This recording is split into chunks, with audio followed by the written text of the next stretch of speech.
The Detransition Diaries, the truth from those who have lived it and their desperate plea to Minnesota lawmakers to close a dark chapter. Next.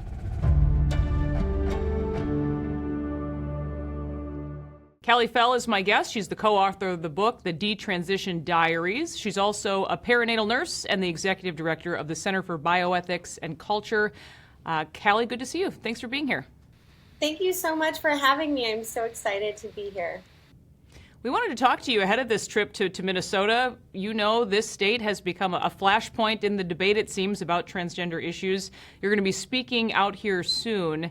What message will you be bringing to Minnesota lawmakers? Yeah, so I'm actually coming to, I'm joining the Minnesota Catholic Conference and the Minnesota Family Council to meet with legislators to discuss a lot of different issues in the bioethical sphere, bioethical issues, including third-party reproduction, IVF, surrogacy, those types of things, as well as our organization touches on more than that, including transgender medicine, which I like to put in quotes because I don't think there's any such thing. You can't change sex.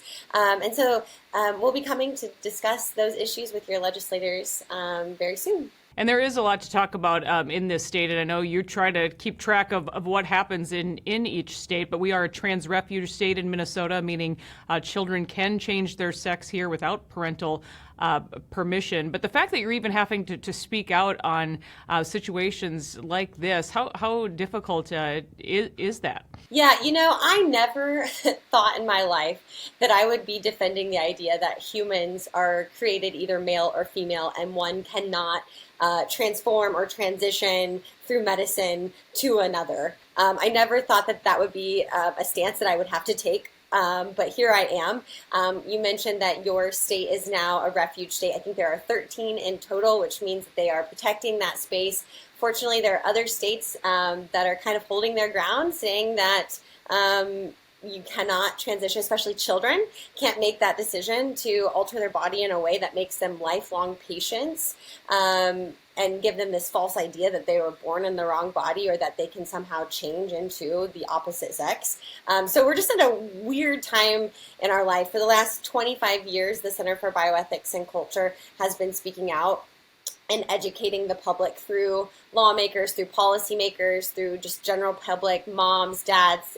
We've been educating on college campuses on different bioethical concerns, mainly around third-party reproduction. That's IVF, egg donation, again in quotes, and we've been educating on that. And then when we learned several years ago that kids were being or children were being rendered infertile because they've been offering puberty blockers and hormones to try to change their sex, we decided to step in on this issue as well. So now we are going to be covering that quite a bit. And we have a new book on that as well called, like you mentioned, The Detransition Diaries. You know, something else happening here in Minnesota, biological men are allowed to be housed in the state's women's only prison under this very controversial trans policy. We've been talking to whistleblowers, female inmates themselves who've reported harassment and abuse, yet this is still going on now for years. And I haven't really even seen one comment actually in support of this at all. But what do you make of these types of policies, and what can people really do about it? It absolutely breaks my heart. It breaks my heart when I see, as a mother of two girls, it breaks my heart when I see the unfairness that's happening in schools and the, not just unfairness, but the safety issues of having men inside of girls' locker rooms, men inside of female spaces, men inside of shelters, domestic violence shelters, and in women's prisons. It is our duty to protect women inside of prisons, and we're failing at that. And I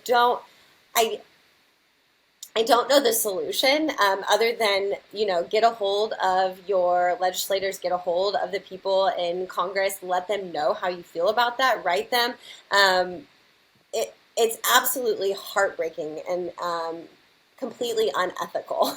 And you're right, though, speaking out is a powerful thing, but a lot of people remain quiet. The book, The Detransition Diaries, it's based on your documentary, also called The Detransition Diaries, Saving Our Sisters. In that, you chronicle some truly heartbreaking stories. We're going to listen here to just one of them. Eventually, after maybe a year and a half, 2 years, I actually fully wanted to change my body. And that's around the point where I cut my hair. And then into my senior year of high school, I told my parents that I wanted to be trans, and they didn't like that. They didn't support it. I talked to my guidance counselor, and eventually she referred me to the school psychologist, and they were both really encouraging me that I was trans, and they were kind of saying things like, we're so sorry that your parents aren't accepting you. We'll help you. You've mentioned these are both personal and historical projects. Talk a little bit more about that, Callie. Like I said, we live in unprecedented times where it's controversial to say that sex is binary, to say that there is male and there is female, and a man cannot become a woman or vice versa. And fortunately, we're coming out of this, but people have been, over the past 5-10 years, vilified and canceled for standing up for this idea, for standing up for women's only spaces, for standing up for not having men in women's prisons. That's why people aren't talking about it. They don't want to be canceled. They don't want to be vilified. And so anyway, we're witnessing this rapid rise in gender confusion among our young people. And our book, the Detransition Diaries, is one of the only books that really takes readers first on a history lesson on both the gender affirmation movement, including individuals and organizations that have kind of peddled this idea and paved the way that sexual binary is arbitrary. And so we look at this past, and we also look at the past on where medicine has gone astray. For example, lobotomies. That used to be a common practice, and then is not anymore. So we kind of take the reader on this journey, but then it's personal, because once we get through that history lesson, which, don't be scared, it's not a hard history lesson. It's very easy to follow, really digestible. We break it down for readers who have no idea what they're getting into, who have no idea how this even started. But then we get into the personal stories of mostly women, and two men who fell or who were told that they were born in the wrong body, and they believed that they could medically transition into the opposite sex and become their true selves. And so we talk to those individuals, and we got their personal story, and we share that very deeply personal story to our readers so they can really understand what it's like for these individuals who trust medicine in this case and who are wronged. You say that the book closes with an analysis on how this dark chapter in medical abuse might end. What is necessary for that to happen? Honestly, I think it's lawsuits. I think it's